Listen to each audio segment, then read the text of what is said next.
You know what's crazy? There's a moment in Elden Ring, and I think almost everyone who's played it has had this exact moment, where you're riding through a field at dusk, and out of nowhere, this enormous castle just appears on the horizon. Nobody told you it was there. There's no waypoint, no quest marker, no NPC going, hey, check out Stormvale. It's just there. And your brain does this thing where it goes, I need to go there right now. That feeling, that specific pull, that's not an accident. That's a design decision. And today we're talking about exactly how FromSoftware built a world that does that to you over and over again for 80 hours straight. To understand why Elden Ring works the way it does, you have to understand Hidetaka Miyazaki, because this whole thing starts with him. Miyazaki didn't come from a glamorous gaming background. He was a literature-loving kid reading English fantasy books he could barely understand. He was working as an account manager when he decided to change careers in his late 20s and joined FromSoftware as a designer. When the chance came to take over Demon's Souls, a project that was basically considered a disaster, he grabbed it, not because it looked promising, but because nobody else wanted it. That's who's making these games. Someone who grew up filling in the blanks of stories he couldn't fully read. Someone who built his whole career on a project everyone else abandoned. There is no Dark Souls without Berserk. The manga by Kentaro Miura is one of Miyazaki's lifelong obsessions. Its bleak medieval world, its monstrous imagery, its doomed protagonist. The massive great swords, the heavy armor, the grotesque horrors, that's all Berserk DNA running through every FromSoftware game. And there's one more thing. Miyazaki once recounted a formative experience. His car stalled on a snowy hill, and strangers silently helped push him to safety, then vanished without a word. That became the blueprint for Dark Souls multiplayer. The summoning signs, the helpful messages, the ghostly phantoms. You're never truly alone, even when it feels that way. That's the level of personal detail baked into these games. This isn't a game by committee. This is one person's way of seeing the world, scaled up to 60 square miles. Okay, so let's talk about the actual design, because this is where it gets interesting. Miyazaki described Elden Ring as a culmination of everything we've done with the Dark Souls series and with our games thus far. But here's the thing. They didn't just take Dark Souls and zoom out the camera. They had a completely different philosophy going in. In interviews, Miyazaki emphasized that despite being open world, they did not set out to create it in the traditional sense. Their approach was similar to how they think about difficulty. We don't set out to create a difficult game. We set out to create a challenging game. We need there to be unknowns. Most open world games work like this. Here's the map, here's the icons, go collect the things. The world is a container. Elden Ring launched into a world that thought it already understood the open world format. Towers, markers, glowing paths, NPCs who treated players like slightly confused toddlers.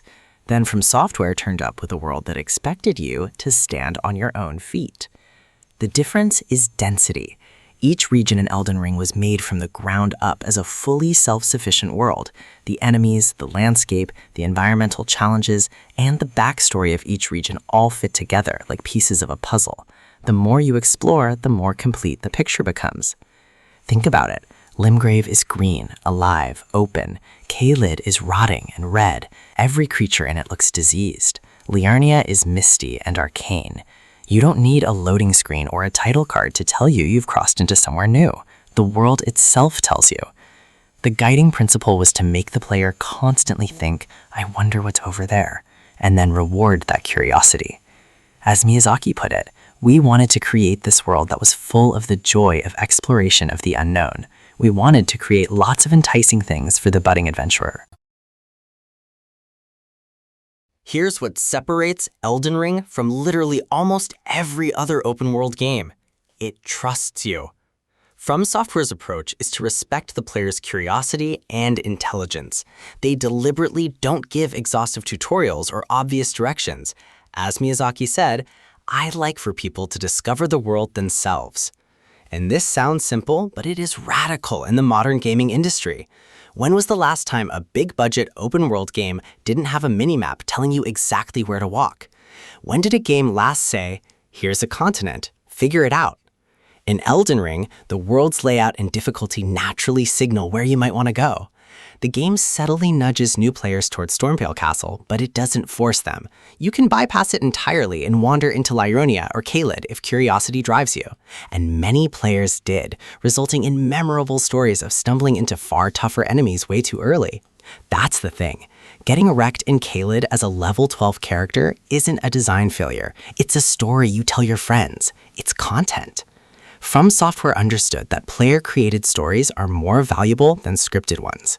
Many players completely missed an entire underground city on their first playthrough, only to be amazed later that it even existed. This is intentional. The developers added layers of secrets knowing the community would collectively peel them back. So why can't you stop playing? Why do you sit down for one more hour and look up 5 hours later? The answer is simple, and it's not about combat or lore or graphics. It's about uncertainty paired with reward. The incentive to explore is incredibly high. Stuck on a story boss? Just do side dungeons, level up, find better items, come back and try again. The need to explore more is heightened by that sense of needing to overcome whatever's blocking you. Every cave you walk into could have a boss, a weapon, a piece of lore, a cryptic NPC, or nothing but a rat and a torch. You never know. And your brain, specifically the dopamine system, goes absolutely haywire on variable reward schedules. It's the same reason people can't stop scrolling. Except instead of social media, it's a foggy catacomb with something glowing at the end. Finding weapons is one of the most satisfying parts of the game. Hidden chests, random drops, boss weapons, these all offer new ways to approach combat. So many players find something early and stick with it the whole game because they get so good with that specific moveset. Others hunt down every legendary weapon to try everything. Either way, you're checking every suspicious corner hoping to find your next favorite thing. And when a boss finally dies, after 30 tries, after learning every attack, after changing your approach 3 times, Miyazaki's goal has always been that the sense of accomplishment is a theme maintained since Dark Souls. They designed the cycle of repeatedly trying to overcome challenges to be enjoyable in itself. That's not torture. That's the most effective reward loop in gaming, because you earned it. Nobody gave it to you. One thing people don't talk about enough is how smart it was to bring in George R.R. Martin, and specifically how they used him. Miyazaki gave Martin creative freedom to design the backstory, events that occurred before the main narrative, while Miyazaki remained lead writer for the in-game storyline. This is genius. Martin wrote the history, Miyazaki wrote the ruins. You never meet a living version of Martin's world, you meet the wreckage of it. The Elden Ring was shattered before you arrived. The demigods are already mad. Every NPC you meet is the last survivor of something that already ended. The method of storytelling remains the same as in the Dark Souls series, fragments of information and item text, with the intention of players piecing them together or imagining what happened themselves. The primary reason is that they want the gameplay itself to be the player's stories. You're not watching a story, you're an archaeologist in one. Here's what I think is the real legacy of what FromSoftware built with Elden Ring. They proved that players don't actually want to be babied. They don't want the hand-holding in the waypoints in the UI that screams at you every 5 seconds. What players actually want is to feel like they're inside something real, a world that existed before they showed up and will keep existing after they leave. Miyazaki put it plainly. The sense of accomplishment is a theme that has been maintained since Dark Souls. We placed major focus on a sense of adventure that allows the player to engage with this huge world with its many unknowns and threats at their liberty. Liberty, that's the word he used.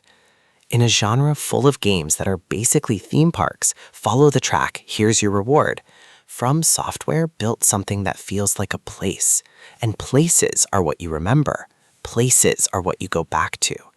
That's why it's addictive, and that's why years later, people are still finding things in it nobody's ever seen before.